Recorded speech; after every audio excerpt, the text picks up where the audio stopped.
Now to make our cranberry mead, we will be using the following. We need 2 bags, or 24 ounces, or 680 grams of fresh cranberries. We need 3 pounds, or 32 ounces, or 908 grams of pure raw clover honey. We'll need the juice of a quarter of a lemon, which is going to act as our acid blend substitute. Reason being, they sell lemons at the grocery store. They don't sell acid blend there, so we're going to be using this instead. We'll need 1 black tea bag. Tea bag is going to be acting as our tannin substitute, which is going to provide a little bit of astringency on the back end. Now, of course, if we had tannin powder, and we'd be using that instead, but because we're trying to keep it as natural as possible and they don't sell tannin powder at the grocery store, we'll be using the tea bag method. We'll need about a half a cup, or about 125 milliliters of raisins. Normally I would say a good handful size of raisins, but since I've got big hands, I can't do that. So we'll keep it kind of measured this time. This time around, I'm going to be using a Red Star Premier Classic wine yeast because of its approximately 13% AVB. And of course, if you don't have wine yeast, you can still use this. This will work. We're going to need this anyway because we are going to be using a homemade yeast nutrient, and of course we'll be using bread yeast in order to create that homemade yeast nutrient. So we'll need about a quarter of a teaspoon of bread yeast. We'll need a couple of straining bags, optional of course, but I find using straining bags will make the process a little bit easier. We'll need 1 gallon, or 4 liters for you non-imperial folk, of clean filtered water. We need a carboy, jug, demijohn, take your pick, with a wide mouth opening so that we can get our straining bags into it. And also I should point out that this particular carboy does have its own built-in airlock. Now we'll need a second carboy because after about a week of primary fermentation, we want to transfer our wine to be, our musk, from our primary into our secondary carboy for the long haul secondary process. We'll be racking it from here into another carboy in about 6 to 8 weeks or so, and then we'll continue to do that process until the wine is clear. Now with this, you will also need an airlock with a bung that will actually fit into the opening of the carboy.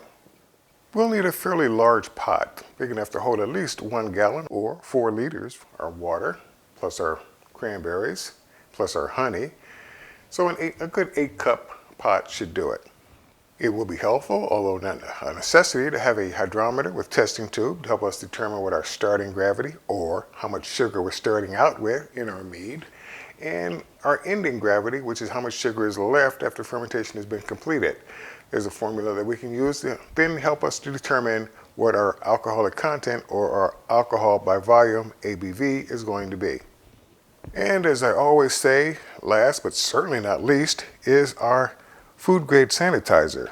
Whether it's One Step, Star San, or whatever you happen to be using, we want to make sure that all of our equipment has been properly cleaned and sanitized before we start the winemaking process. If anything is going to go wrong, it'll probably go wrong because your equipment wasn't properly sanitized.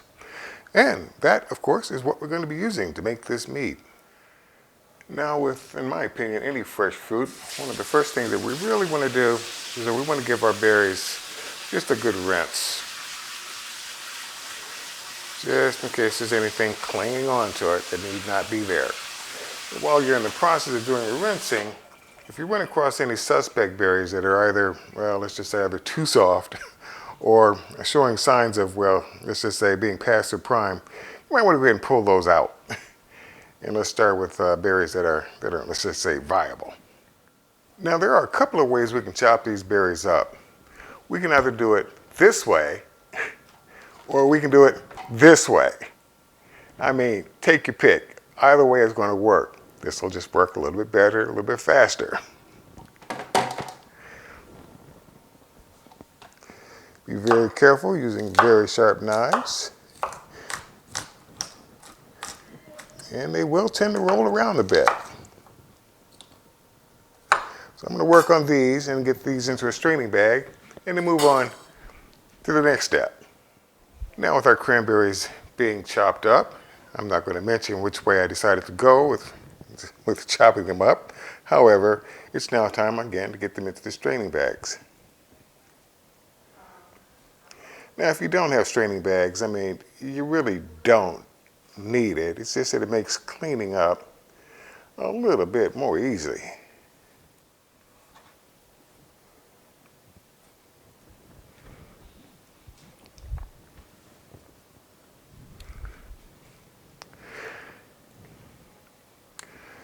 Now, since we have the straining bags open, with the raisins, we can do one of two things. We can either give the raisins a rough chop, or we can just go ahead and add them in. The raisins, of course, are just giving it a little added flavor and a little extra body. So depending on how much of that flavor and body you want to add into your mix, you can decide which way you want to incorporate them into the straining bags. Go ahead and tie this off, as with the other one.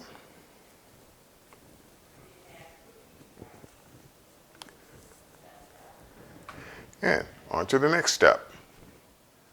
Okay, now that we're over the stove, we want to take a little bit of our water and pour that into a small pan.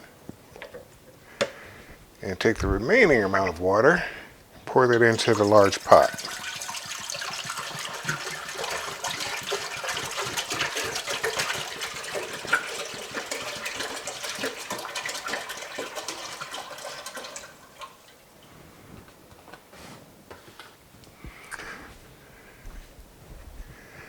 Take our tea bag, drop that into the small pot, and we are going to take a quarter of a teaspoon of our bread yeast. That's a quarter of a teaspoon. Read that. And add that to our pot as well. Small pot. Remember, we need the bread yeast to be actually dead for it to be of any beneficial use as a yeast nutrient. And we'll put that on slow simmer, and we turn the heat on to our big pot, and let's bring that up to a boil.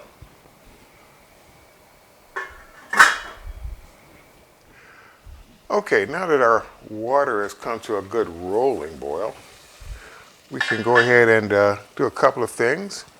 One, we can drop in our cranberries and raisins. And two, we can add in our tannin / yeast nutrient mixture. Turn the stove off on the little pot. Turn the stove off on the big pot. And then put our cover on. Now, the reason why we're putting this in boiling water principally is to kill off any wild yeast that might still be clinging on to the cranberries.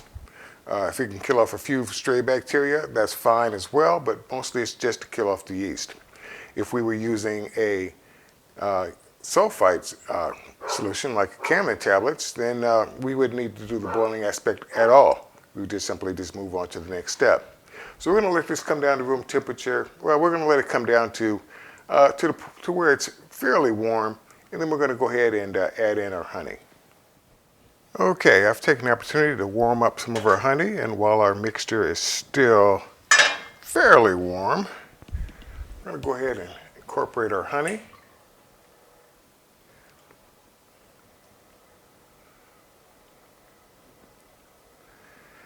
And although I'm not going to do it on camera, I am going to rinse this out and make sure I get all of that honey goodness out of both of these containers.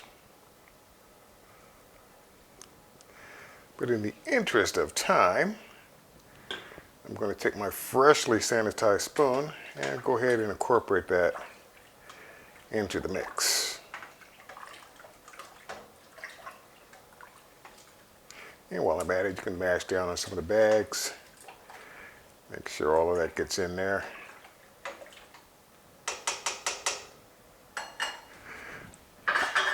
Put our lid back on and wait for that to come down to room temperature.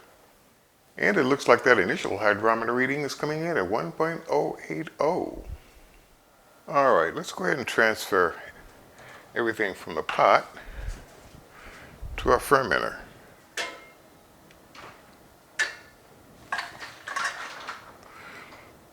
Hands have been cleaned and actually sanitized.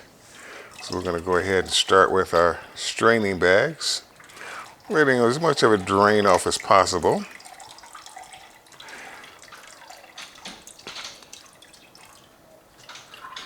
That's one.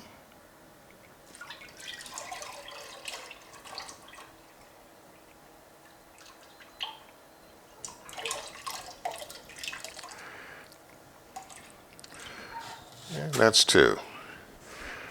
And that was the easy part. Let's see if I can do this without spilling it all over the place.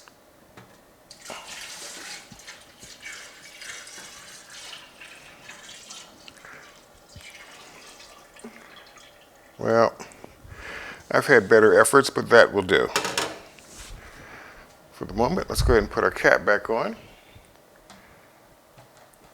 Rinse off the fermenter and get this out of the sink.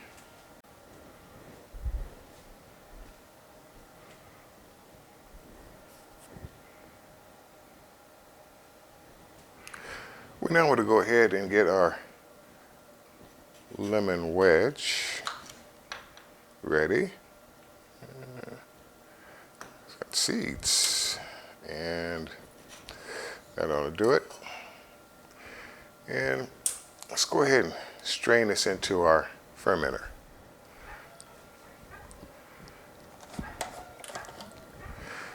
We want to strain out as many seeds as possible. And all we really need is just a squeeze, a good squeeze. I mean, you don't need to scrape off every little bit of juice you got, but that's all you really need to do. Put the cap back on and move on to the next step. Okay, it is now time to start the process of turning our juice into wine. And in order to do that, we need yeast. Again, this is 1/4 teaspoon of our wine yeast. Again, if you don't have wine yeast, bread yeast will work. And just kind of spread that around without just dumping it in there in one spot. I find this method has worked for all the brews. Well, let's just say 80% of the brews in which I've done it this way. But if you want to bloom your yeast before adding it in, please feel free. But again, this method has generally worked, so I generally stay with it. Okay, it is now time to label our creation. Posterity, we are making a cranberry mead. We started it on this date, and our starting gravity was 1.080. Okay, now that we've got it started, what next? Well, what's going to happen is going to be more along the lines of this. We're going to let this set somewhere in a relatively dark place, in other words, not by a window with sunlight blasting down on it. And we're going to let it do primary fermentation for a good 5 to 7 days. At which time we're going to take out our straining bag, squeezing out as much of the juice as possible, and doing whatever you do with your organic material, compost, sink, I mean, your choice. But we're done with that. We're then going to rack it or transfer it from our primary fermenter into our secondary fermenter. And of course, as I pointed out earlier, this particular fermenter does have a built-in airlock, which you're going to need on both fermenters.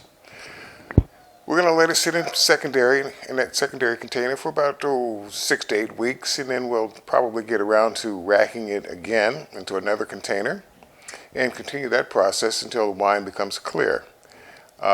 Generally, I like to let my wines bulk age during that process for about 12 months before I decide to go ahead and give it a tasting, which you'll see in a follow-on video 12 months from now. And that is going to be the process. You can see examples of this process in my playlist on my channel page under winemaking operations, where I describe what rackings, primary versus secondary, so on and so forth, bottling, pasteurization. Yeah, there's a series of steps that follow after this. But again, you can find everything you need to see there. So, if you like what you see here, please click on the subscribe and notify button and become a member. Help support this channel. Pretty much everything you see that I'm using here, you can find links in my description and comment section of the video. I might want to go ahead and check them out. I am an Amazon affiliate and I am a Brew Demon affiliate, just to give you a heads up. So until the next video, I'll see you then.